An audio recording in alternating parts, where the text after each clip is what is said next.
जय जीव। जीव धर्म में आपका स्वागत है।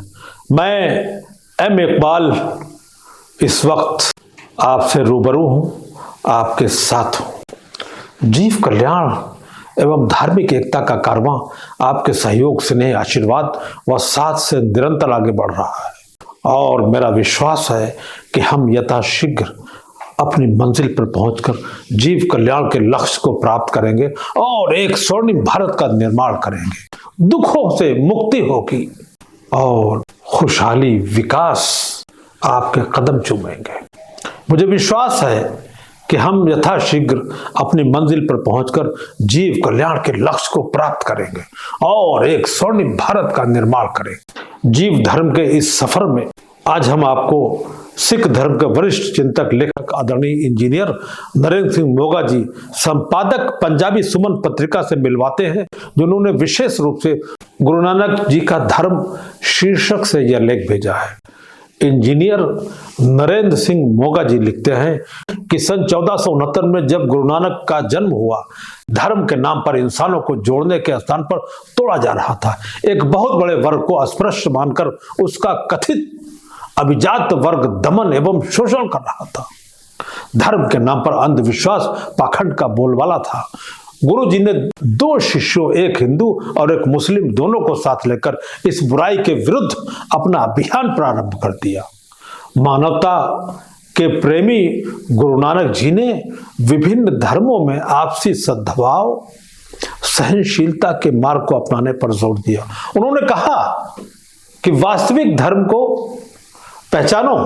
तुम्हारा धर्म है किरत करो, नाम जपो, वंड छको, अर्थात कर्म करो, ईश्वर के प्रति अनुग्रहित रहते हुए उसके नाम को स्मरण करो और आपस में बांट कर खाओ। ऐसे समय में गुरु जी ने राम और रहीम की एकता पर बल दिया। गुरु जी ने नाम की महिमा का महत्व बताया कि जिस प्रकार मैले कपड़ों की मलिनता साबुन लगाने से दूर होती है, उसी प्रकार अनेक पाप और कर्मों से उत्पन्न मन का मैल ईश्वर का नाम लेने से दूर हो सकता है।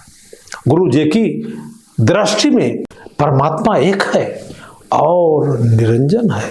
ईश्वर का प्रेम पूर्वक गुणगान करना और सुनना ही उसकी कृपा प्राप्ति के लिए पर्याप्त है।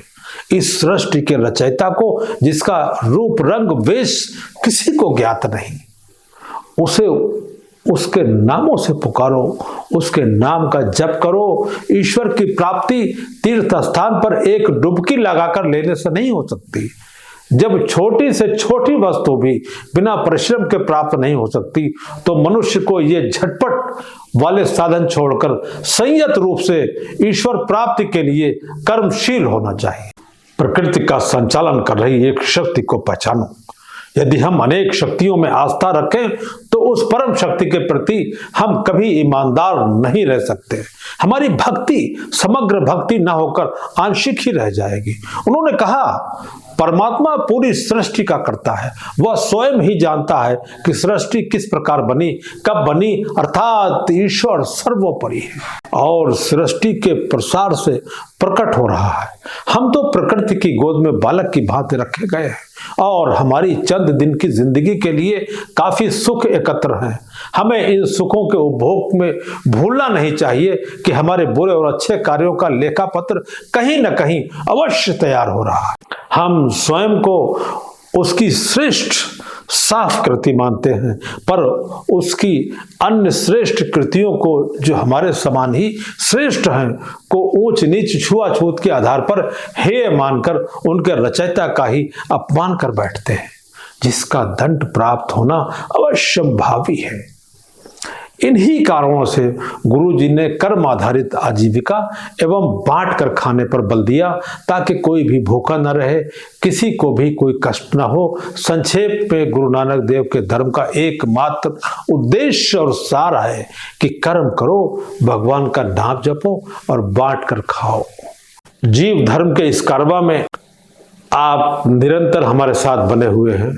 हर दिन, हर पल जीव धर्म का कारवां आगे की जानिब बढ़ रहा है और आपका साथ, आपका विश्वास, आपका सहयोग, आपका स्नेह, आपका प्यार हमारे साथ हमारी शक्ति है, हमारा मार्गदर्शक है और हमारी भविष्य के लिए आप जो शक्ति हमें प्रदान कर रहे हैं, वही एक स्वर्णिम भारत का निर्माण हो रहा है जो निरंतर जारी है। इस निरंतरता को बनाए रखने के लिए मेरा आपसे सिर्फ एक निवेदन है कि हमारे और आपके बीच में सिर्फ जीव धर्म का ये चैनल एक माध्यम है कि मेरी बात आप तक पहुंचती है और आपके विचार मुझ तक पहुंचते हैं। इसलिए आपके लिए एक नितांत आवश्यक कार्य ये है कि जीव धर्म चैनल को आप लाइक, शेयर और सब्सक्राइब खुद करें और उसके साथ अपने जितने भी मित्र, रिश्तेदार हैं, साथी हैं, उन सबसे कहिए कि वो एक बार जीव धर्म के इस चैनल को लाइक, शेयर और सब्सक्राइब करें और साथ में जो घंटी वाला बटन है उसे जरूर दबाएं, इसलिए कि हमारे इस चैनल पर जैसे ही कोई नई बात आएगी तो वो सीधे आपके पास पहुंचेगी। मुझे उम्मीद ही नहीं, मेरा विश्वास है कि मेरे इस संदेश को आप जन जन तक पहुंचा देंगे। बहुत बहुत धन्यवाद, बहुत बहुत आभार।